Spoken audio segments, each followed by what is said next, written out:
Hello everyone, welcome to my channel. आज हम इस वीडियो में एमएससी केमिस्ट्री थर्ड सेमेस्टर के इनऑर्गेनिक केमिस्ट्री का डिटेल सिलेबस एंड इसके कंप्लीट हैंड रिटन नोट्स के बारे में डिस्कस करेंगे। सो अगर आप एमएससी केमिस्ट्री थर्ड सेमेस्टर के स्टूडेंट्स हैं तो आपको पता होगा इनऑर्गेनिक केमिस्ट्री के लिए आपको टोटल 4 यूनिट प्रिपेयर करने होंगे अपने सेमेस्टर एग्जाम्स के लिए। सो इस पर्टिकुलर सिलेबस की मैं बात करूं तो अगर आप बस्तर यूनिवर्सिटी, दुर्ग यूनिवर्सिटी, परसू यूनिवर्सिटी एंड छत्तीसगढ़ के किसी भी यूनिवर्सिटी से एमएससी केमिस्ट्री में कर रहे हैं तो ये सिलेबस आपको देखने को मिल जाएगा। ये जो है कॉमन सिलेबस है जो जनरली आपको थर्ड सेमेस्टर के इनऑर्गेनिक केमिस्ट्री में आपको सेमेस्टर एग्जाम के प्रिपरेशन के लिए ये पूरा सिलेबस पढ़ना होगा। सो आपका पहला यूनिट है electron spin resonance spectroscopy and second part में इसी यूनिट का आपका न्यूक्लियर क्वाड्रपल रिजोनेंस स्पेक्ट्रोस्कोपी।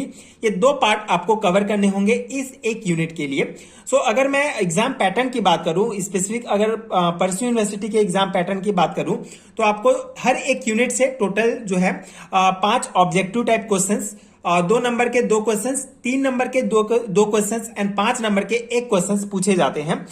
हर एक यूनिट से 20 मार्क्स के एंड टोटल 80 मार्क्स के आपके थ्योरी एग्जामिनेशंस होते हैं। सो हर एक यूनिट बहुत इंपॉर्टेंट है क्योंकि हर एक यूनिट से 20 मार्क्स के क्वेश्चंस पूछे जाते हैं। सो अगर हम यूनिट फर्स्ट की बात करें तो इसमें आपको पार्ट 1 में आपका इलेक्ट्रॉन स्पिन रिजोनेंस स्पेक्ट्रोस्कोपी, जिसमें आपको hyperfine coupling, spin polarisations for atoms and transition metals ion, spin orbit coupling and significance of g tensor and application to transitions metal complex having one unpaired electrons. ठीक है, तो इतने topic आपको cover करने होंगे electron spin resonance spectroscopy से related. साथ ही साथ आपको ये जो ईएसआर स्पेक्ट्रोस्कोपी है इसका बेसिक कॉन्सेप्ट भी समझना होगा। ये टॉपिक तो आपके इंपॉर्टेंट है थ्योरी एग्जाम्स के लिए, लेकिन अगर आप इसका बेसिक पूरा समझेंगे तभी आप इसके ऑब्जेक्टिव टाइप क्वेश्चंस बना पाएंगे। इसके अलावा जो सेकंड पार्ट है इसी यूनिट का एनक्यूआर स्पेक्ट्रोस्कोपी, जिसे न्यूक्लियर क्वाड्रपल रिजोनेंस स्पेक्ट्रोस्कोपी कहा जाता है। सो इस पर्टिकुलर पार्ट में आपको quadruple nuclei, quadruple movement, electric field gradient, coupling constant, splitting applications. ठीक है, तो इतने टॉपिक आपको इस पर्टिकुलर पार्ट से कवर करने होंगे। तो टोटल आपको इतने टॉपिक डिटेल में पढ़ना होगा इस 20 मार्क्स के लिए। ठीक है, जिसमें आपको पूरा कॉन्सेप्ट बिल्डिंग करना पड़ेगा इस पूरे यूनिट का, जिससे आप ऑब्जेक्टिव टाइप क्वेश्चंस अच्छे से बना पाए। Basically 2 marks, 3 marks and 5 marks के जो थ्योरी क्वेश्चंस आएंगे, ठीक है, उसको तो जनरली इस टॉपिक से ही आएगा। अगर आप इतना टॉपिक प्रिपेयर कर लेते हैं तो इन्हीं टॉपिक से ही क्वेश्चंस बन जाएंगे, डायरेक्टली आप उसको लिख सकते हैं। लेकिन जो ऑब्जेक्टिव टाइप क्वेश्चंस हैं उस क्वेश्चंस को बनाने के लिए आपको पूरा जो है कवर करना होगा पूरा सिलेबस अच्छे से। ठीक है, पूरा कॉन्सेप्ट आपको समझना पड़ेगा। तो इस टाइप से फर्स्ट यूनिट का आपका ये सिलेबस है। सेकेंड यूनिट का आपका है, इसको भी अगेन 2 पार्ट में बांटा गया है। पहला पार्ट है आपका photo electron spectroscopy and second part है फोटो एकॉस्टिक स्पेक्ट्रोस्कोपी। सो इस पार्ट में आपको basic principle both for atoms and molecules, photo electric effect क्या होता है, ionisation process, Koopman theorem, spectra of simple molecule. ठीक है, Koopmans theorem, spectra of simple molecules, Auger electron spectroscopy and determinations of dipole movement. ठीक है, इतना topic आपको इस पार्ट के लिए कवर करना है। इसके बाद जो सेकंड पार्ट है फोटो एकॉस्टिक स्पेक्ट्रोस्कोपी, इसमें आपको basic principle of photo acoustic spectroscopy and जिसे शॉर्ट फॉर्म में PAS कहा जाता है, photo acoustic spectroscopy. So photo acoustic spectroscopy gases and condensed system, chemical and surface applications. ठीक है, इसका केमिकल एंड सरफेस एप्लीकेशंस पूरा आपको PAS का। ठीक है, मतलब इस पर्टिकुलर अगर आप देखें फोटो एकॉस्टिक स्पेक्ट्रोस्कोपी में तो आपको फोटो एकॉस्टिक स्पेक्ट्रोस्कोपी का ही पूरा कॉन्सेप्ट समझना है। उसका आपका बेसिक प्रिंसिपल, उसका पूरा इंस्ट्रूमेंटेशन, उसका जितना जो एप्लीकेशंस है, physical application, chemical, surface application, ये भी आपको डिटेल में समझना है। ठीक है, डिटेल में आपको कवर करना है इस पर्टिकुलर यूनिट में। इसके अलावा जो तीसरा यूनिट आपका, इसको 3 पार्ट में डिवाइड किया गया है। पहला आपका फोटोकेमिकल रिएक्शंस, जिसमें आपको interaction of electromagnetic radiations with matter, ठीक है, and photophysical process, Stern Volmer equations, types of excitations, fate of excited molecule, quantum yield, transfer of excitation energy and actinometry. ठीक है, इतना टॉपिक आपको इस पार्ट में पढ़ना है। सेकंड पार्ट के लिए आपका डिटर्मिनेशंस ऑफ रिएक्शन मैकेनिज्म, जिसमें आपका classification, rate constant and life time of reactive energy state, determination of rate constant of reactions, effect of light intensity on the rate of photochemical reactions. ठीक है, इतना आपको इस पार्ट के लिए ये टॉपिक्स कवर करने हैं। थर्ड पार्ट है आपका मिसेलेनियस फोटोकेमिकल रिएक्शन, जिसमें आपको photo Fries reactions of anilide, photo Fries rearrangement, Barton reaction, singlet molecule oxygen reactions, photochemical formation of smoke, photo degradation of polymer, photochemistry of vision. ठीक है, तो ये टॉपिक्स आपको cover करने हैं इस पार्ट के लिए। सो ये जो आप तीसरा जो आपका यूनिट है ये बहुत लेंथी पार्ट है, क्योंकि आपको इसमें बहुत सारे थ्योरी कवर करने होंगे। सो इस टाइप के टॉपिक्स आपको इस यूनिट में पढ़ना है सेमेस्टर एग्जाम्स के लिए। ठीक है, फोर्थ यूनिट है आपका ऑर्गेनोकैटालाइसिस।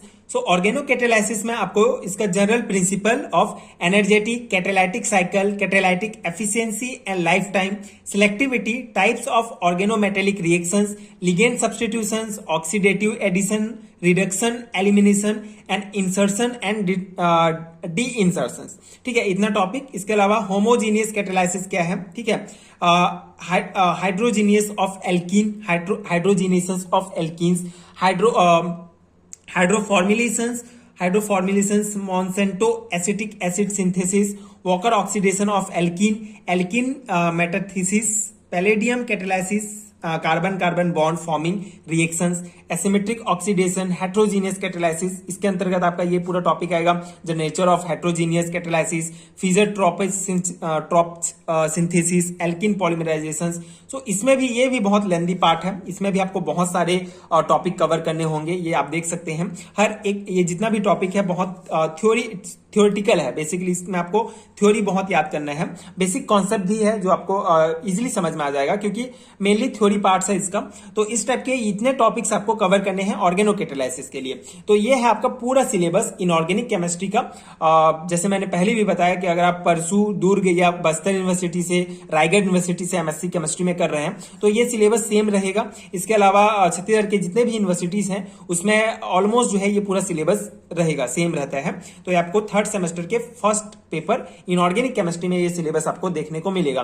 सो अगर हम इसके पीडीएफ नोट्स की बात करें तो अगर आपको इन सभी टॉपिक्स का डिटेल एक्सप्लेनेशंस के साथ कंप्लीट हैंडरिटन नोट चाहिए, जिसको आप लेके डायरेक्टली अपने थ्योरी एग्जाम्स की तैयारी कर सकते हैं, तो उसके लिए आपको इस पर्टिकुलर वीडियो के नीचे डिस्क्रिप्शन बॉक्स में पीडीएफ स्टोर का लिंक मिलेगा, जहां आपको लिंक मिल जाएगा, जहां से आप डायरेक्ट जो है इंस्टामोजो के वेबसाइट पर पहुंच जाएंगे एंड वहां से पीडीएफ ले सकते हैं। आप यूनिट वाइज नोट्स भी ले सकते हैं, सब्जेक्ट वाइज भी ले सकते हैं एंड अगर आपको कंप्लीट सिलेबस का नोट चाहिए तो उसके लिए भी आपको लिंक मिल जाएगा, तो आप ले सकते हैं।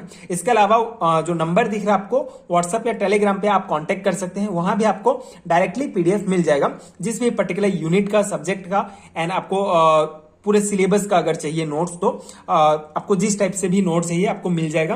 आप अपने सुविधा के अनुसार लिंक से ले सकते हैं या डायरेक्ट कांटेक्ट भी कर सकते हैं, वहां आप डायरेक्टली पे कर सकते हैं एंड आपको पीडीएफ मिल जाएगा। सो इस टाइप से अगर इस टाइप से सिलेबस मेनली आपको मैंने यहाँ पे बताया, इस टाइप से सिलेबस आपको कवर करने हैं। इनऑर्गेनिक केमिस्ट्री का इतना टॉपिक पढ़ना है एंड अगर आपको नोट चाहिए तो आप लिंक के थ्रू या कांटेक्ट करके ले सकते हैं, जो डेफिनेटली आपके थ्योरी एग्जाम्स के पर्सपेक्टिव से बनाए गए हैं, जो बहुत इंपॉर्टेंट है आपके एग्जाम प्रिपरेशन के लिए। आप उसको लेके डायरेक्टली जो है पीडीएफ जो है डायरेक्टली अपनी तैयारी कर सकते हैं। जनरली ये नोट्स मल्टीपल सोर्स को यूज करके बनाया गया है, नेट का यूज किया गया है, डिफरेंट बुक्स यूज किया गया है, प्लस टीचर्स के नोट्स मिलाकर ये पूरे हर एक टॉपिक को कवर किया गया है उस पर्टिकुलर पीडीएफ में। सो आप if you find helpful so please check out that PDF store and अगर वीडियो हेल्पफुल है तो आगे के वीडियोस देखने के लिए प्लीज चैनल के साथ जुड़े रहिए, प्लीज सपोर्ट कीजिए, like share and subscribe to my channel and thank you so much for watching.